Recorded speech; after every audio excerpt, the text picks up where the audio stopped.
Hey everybody! Today we are going to be discussing the exciting topic of the three branches of government. This is part one of a three-part series on the three branches of government. If you have any questions, feel free to contact me, Class Dojo, Google Classroom, so that we can talk through any difficult concepts that you have. So let's begin talking about how were the three branches of government created. And in 1787 to 1788, the founding fathers of the United States wrote and ratified or passed the Constitution of the United States. And the Constitution of the United States lays out how the basic structure of the government is designed. So the first three articles are sections of the Constitution, provide a framework, a blueprint for how the government was created in 1788, but also how it is still today. All right, so we have the same framework for government that they had back when the Constitution was first created in 1788. And so when the United States Constitution was created by these founding fathers, it is based in one of the principles is separation of powers. And the men of the Constitution feared that the government would have too much power. Because if you remember from last year when we did the M&M tax, when we talked about the American Revolution, all right, the King George of England had way too much power in their eyes, and so they wanted to prevent this from happening again.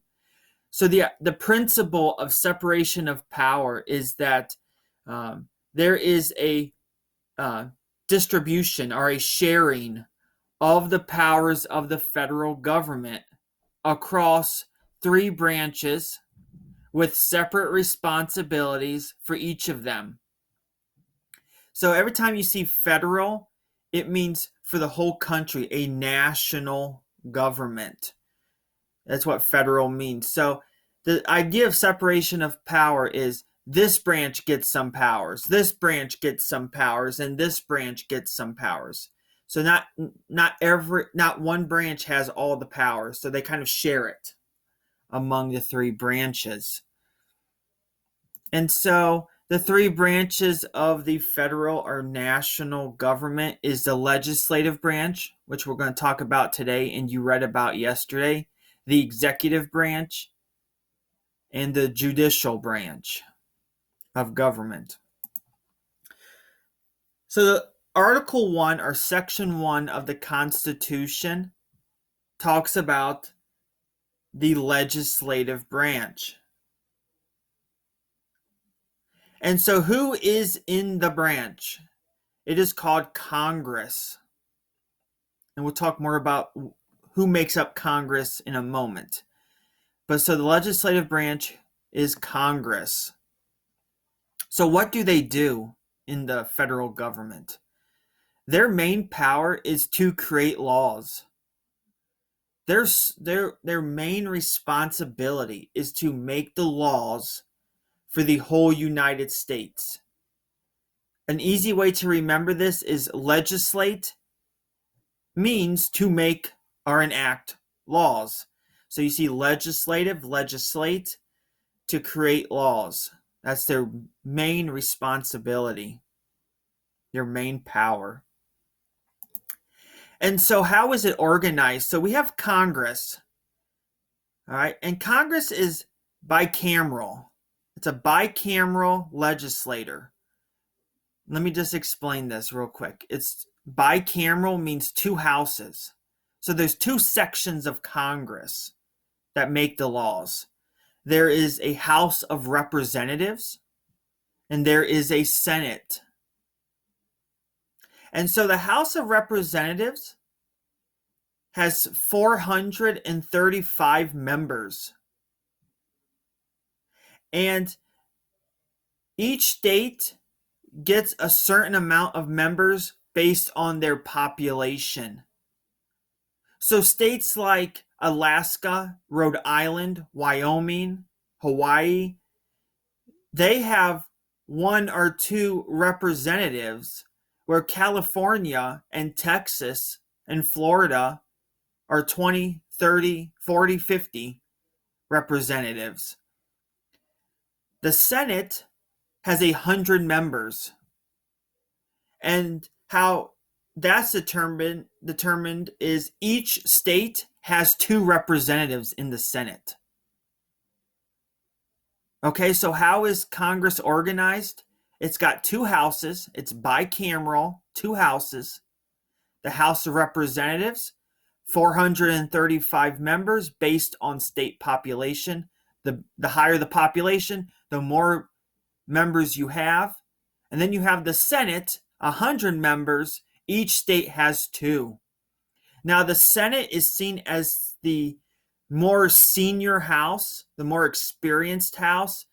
So it has a little bit more influence in Congress than the House of Representatives. And so how are members determined? Well, they are voted on by people of their state. So representatives are elected every 2 years. And then what they do is they carve out the state into districts. I'll show you a map in a second. And each district votes on a representative for them. So they are supposed to be their voice in Congress. They're supposed to represent them. Senators are elected every 6 years, and the entire state votes on them. Okay, so if you look, so here is the map of Ohio, and you see how there's 16 districts. So Ohio has 16 representatives. Can you find where you live, what county you live on the map? And what district are you? Okay, I'm in District 16. I live in Wadsworth, so it's in this area. Okay, so we all have maybe different representatives. But we have the same senators because we have 2 for our entire state. And those are Rob Portman, a Republican, first elected in 2011, and Sherrod Brown, a Democrat, first elected to the Senate in 2007. So what other powers does the legislative branch have? Well, they have the power to tax people and then spend that money for the defense and general welfare of the United States. So they tax and they spend money for the betterment of the people in the United States. So we have things like, well, they tax and pay for the military, the Army, the Navy, the Air Force, the Marines. They also pay for programs, education programs, healthcare programs like Obamacare, Social Security for older people once they retire, public housing, food stamps, safety programs. All of these things are from Congress because they have the power to tax and spend on these different programs, these different laws that they make. Congress, the legislative branch, has the power to declare war. They have the power to coin money. Coin money means to print and issue money. So that paper money that you have or your parents have, Congress had to approve it. Congress has the power to impeach federal officials, like the president that Donald Trump just went through. When he got impeached, it was because the House of Representatives wanted him to be impeached, and they went through a process to get him impeached, and then the Senate had to try him like he was on, like in court. Now, he was found not guilty, but legislative branch has the power to impeach. The legislative branch also regulates or supervises trade with other countries and between states. So the legislative branch of Congress supervises trade with other countries like North Korea, Japan, Canada, France, but they also supervise trade between states, Ohio and Florida, Pennsylvania and Michigan, Wyoming and Washington, and so on. The legislative branch also has the power to establish post offices and roads. The legislative branch also creates the federal court system. So we'll go more in detail when we talk about the other branches of government, but the legislative branch has the power to create federal court system, and the legislative branch also has the power to override a president's veto. And veto, which you read about yesterday, is like a rejection of a law. So if Congress, both the House and the Senate, pass a bill to become a law, the president can say no. He can reject it. He can veto it. Well, Congress has the power with a 2/3 vote to override his veto and kind of eliminate it, and it still becomes a law. This is kind of a confusing subject, so we're going to talk more about it next week when we talk about how a bill becomes a law, which involves all three branches of government.